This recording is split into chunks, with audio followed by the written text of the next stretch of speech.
Good morning, good evening, good day, and whatever time it is, check this out. Ads arrive in Google AI overviews. Here's what they look like. What's going on? David Feldman-Makrias. Guys, this is kind of a big deal. We're hearing this AI chatter everywhere. It's just a part of our normal day to day, especially in the marketing sector. However, this is a little bit different. The reason why is because of the placement of the ads. Okay. So the ad itself is in the AI generated overview. And there's been a lot of back and forth and contemplative debate within the industry. What's going to happen to ads, especially with the evolution of these artificial intelligent engines?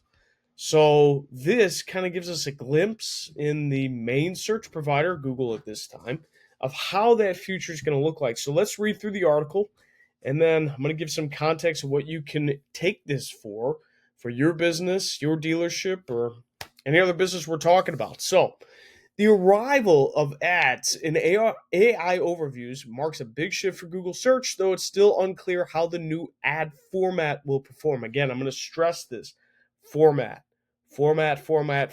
It's really just the placement, okay? When we talk about AI, there's so many different applications of AI. This is only the placement.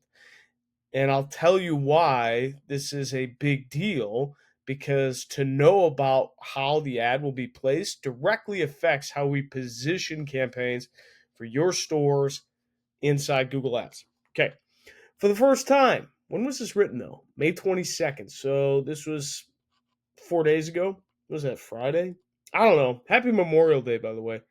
For the first time, ads are appearing directly within Google's AI overviews on desktop search, making a major expansion of monetization within generative search experiences. Okay, driving the news, shopping ads will appear within AI overviews, Google's AI generated summaries that appear at the top of certain results. Search results were spotted and shared by independent SEO consultant. Hours earlier, Google announced ads would begin rolling out in both AI overview and AI mode. So now ads are showing up in AI. It's only a matter of time. Trust me. Especially with AI, Google does not want to lose their ads, right? It's their revenue. I mean, just me has clients spending, total accumulation $500,000 to $1 million a month in Google ad spend. And we're one company. So it's like, imagine all the other companies and all that other revenue. That's Google's revenue stream. They need to monetize the space somehow.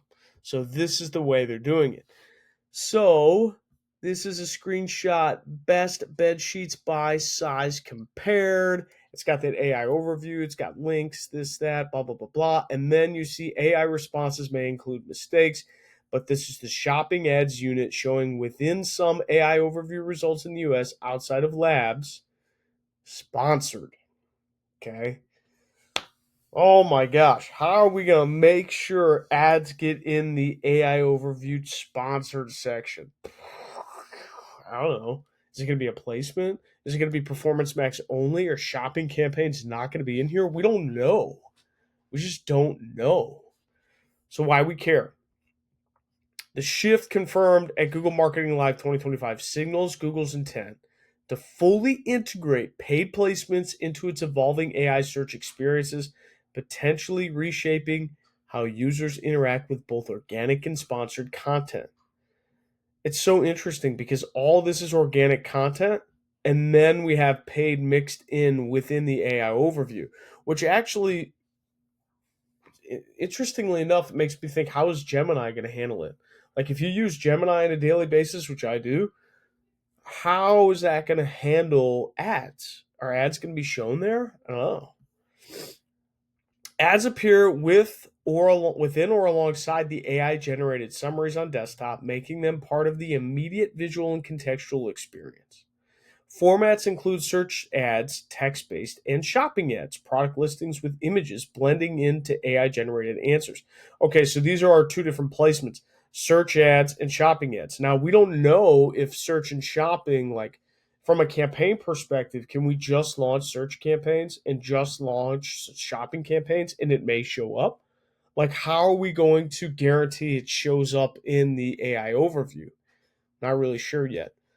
Big picture, embedding ads in AI overview. Wait, I missed one bullet point. The feature is rolling out in stages with wider availability expected over the coming weeks. Okay. Embedded ads in AI overviews gives advertisers new high visibility real estate, but also raises concerns about transparency and user trust in AI generated results. So, user trust. Why? Because ads can influence trust based on how much money you have.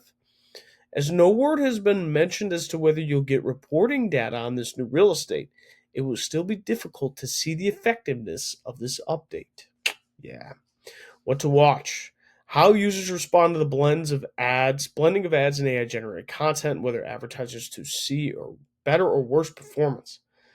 Well, I don't know how they're going to view better or worse performance because we don't have any data.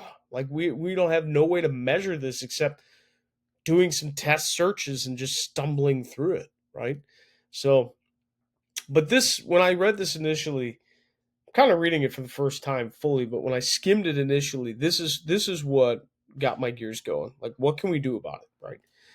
Bottom line, ads and AI overview marks a pivotal shift in search monetization, one that blends paid content into the core of Google's AI search experience. So, what does that mean? I think it means we have to have a more than ever a cohesive strategy between organic and paid content for search. That's what it tells me. Because now AI is going to blend them even more. And you could always tell, when we go on Google Ads right now and I look up, I don't know, white shoes near me, right? And I get all these shopping placements, and then I have organic listings, and then I have more organic listing. Like there's a clear division, right? There's a clear division of telling what is a sponsored ad, what is a maps placement, more sponsored. Are these sponsored? Actually, these are organic search results, it looks like, non-ads. And then what, or classic organic results are. But it's like so mixed in, but still there is a way to discern where the paid placement is versus where the paid placement is not, right? So in that example, even though it's really intermixed and all the SERPs are different, there's a way to discern what the paid versus organic is. This bottom line pretty much says that discernment is going to get even more complex. It's going to get even more blended, which means it's going to be harder and harder to tell how your content fits within paid and organic, which lets me to believe that the cohesiveness of your paid ads and the cohesiveness, I should say, the overall cohesiveness of your paid ads and your organic content needs to be even more synced up. And for the automotive industry, I don't think that is often the case. There's a lot of if we go to a car dealership's website, you know, the search result, like a product listing ad or a VLA, vehicle listing ad, will just click over to the search results page. I'm sorry, the vehicle detail page. And oftentimes, I just don't think the vehicle detail page warrants enough. I don't know. It doesn't warrant enough um, real credible information.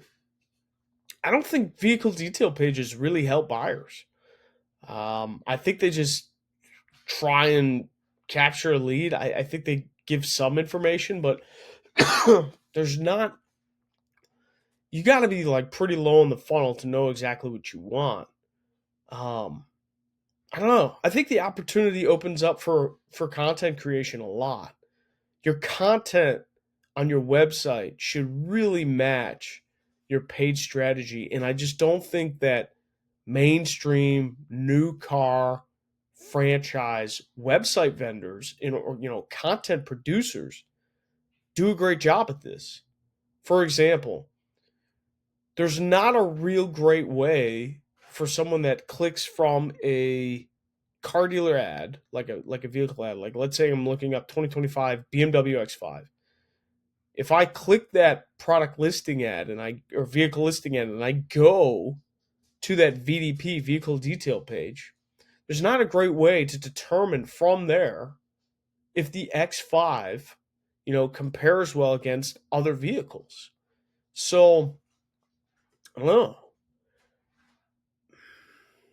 Like comparison's a big deal. You want to be able to see that and housed all in one place. I think landing pages are going to have to be redefined. And I think the way we think about vehicle detail pages is going to have to be redefined as well. So the content can actually be more expansive about that vehicle on one page. So what I'm saying is this bottom line, it's a big deal, right? It's a big deal, and it was only a matter of time. This is not surprising. But the big deal is that vehicle ads and vehicle pages need to be more expansive and more aligned than ever before because these results are going to just become more and more blended. I mean, we look at the shoe example. It's somewhat simple to discern, but everything is different. So you don't really know if your ad's on the top or the bottom or this or that. That's what's going to be interesting.